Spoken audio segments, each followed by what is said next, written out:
Anthocyanins அந்த கருப்பு கவுனியில இருக்கு.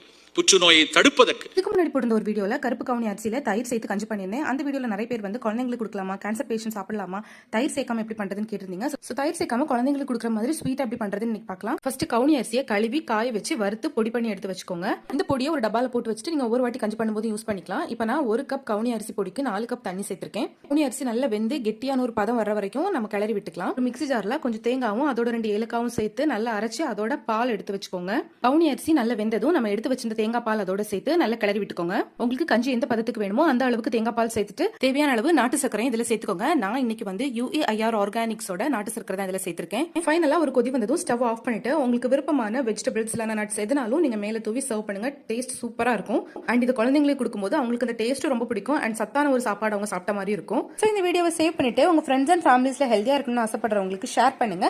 அண்ட் இந்த மாதிரி சூப்பர் ஹெல்தி ரெசிபிஸ்க்காக பேஜை ஃபாலோ பண்ணுங்க.